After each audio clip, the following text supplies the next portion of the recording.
কুল গাছের ফুল থেকে ফলে পরিণত হয়ে গেছে অলরেডি, কিন্তু একটা দুশ্চিন্তার ভাঁজ পড়েছে কপালে। সেটা হচ্ছে ছোট গুটিগুলো অথবা বড় সাইজের গুটিগুলো হলুদ হয়ে যাচ্ছে। প্রিয় দর্শক, আসসালামু আলাইকুম। আমি রাজু আহমেদ, আপনার চ্যানেল রাজু গার্ডেনিং 2.0।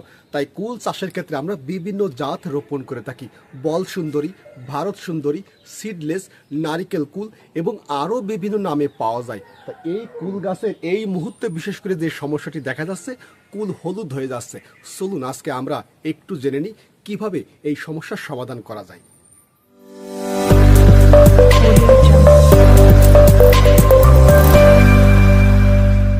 কয়েকটি কারণে কুল গাছের গুটি হলুদ হতে পারে। সর্বপ্রথম খাবারের অভাবজনিত লক্ষণ, পানির অভাব, পোকামাকড়ের সমস্যা, ছত্রাকজনিত সমস্যা, বোরন সারের অভাব, অনুখাদ্যর অভাব বিশেষ করে যেটা বোঝায়। তাই আমরা এইগুলো অবশ্যই একটু চেষ্টা করব গাছে প্রয়োগ করার। তবে সেই নিয়মটা আমরা একটু জেনে নেব যে আসলে কতটুকু পরিমাণে টপ পরিমাণ বুঝে দিতে হবে অথবা গাছ পরিমাণ বিশেষ আমাদের দিতে হবে। চলুন আমরা সেটা আগে সর্বপ্রথম জেনে নিই।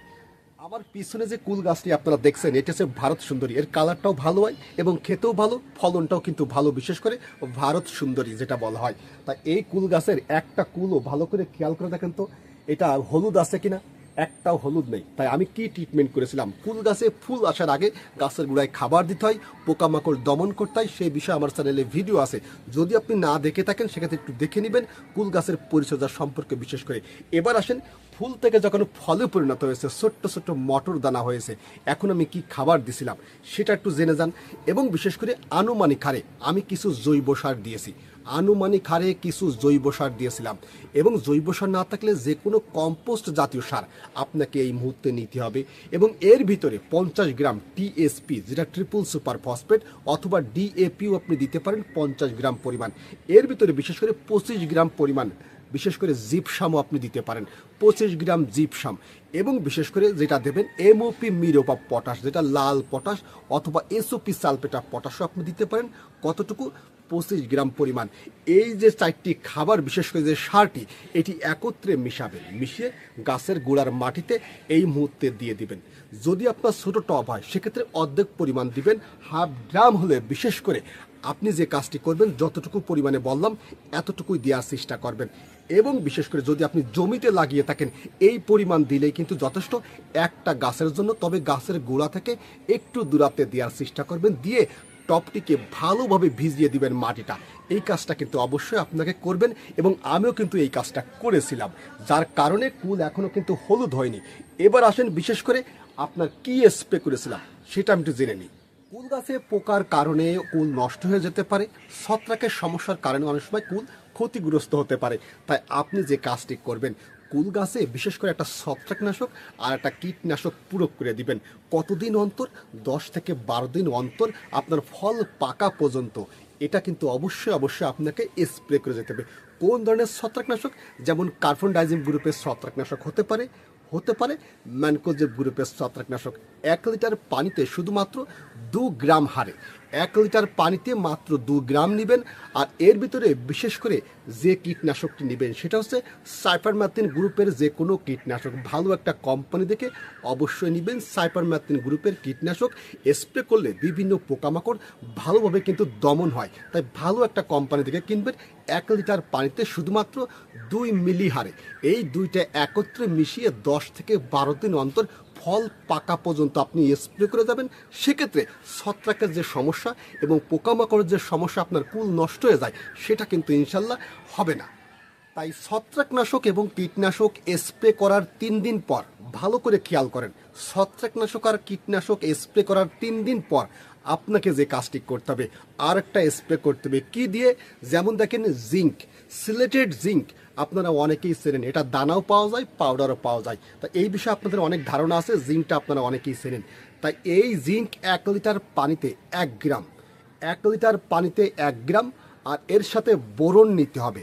বোরন সার আপনারা তো অনেকেই চেনেন, বিভিন্ন নামে পাওয়া যায়, সুলুবার বোরন বা এই বোরন বিভিন্ন কোম্পানির পাওয়া যায়। তবে ভালো একটা কোম্পানি দেখে বোরনটা কিনবেন। এই বোরনটা 1 লিটার পানিতে 1 গ্রাম। তাহলে এই দুইটা একত্রে মিশাবেন। কোন দুইটা? জিঙ্ক আর বোরন।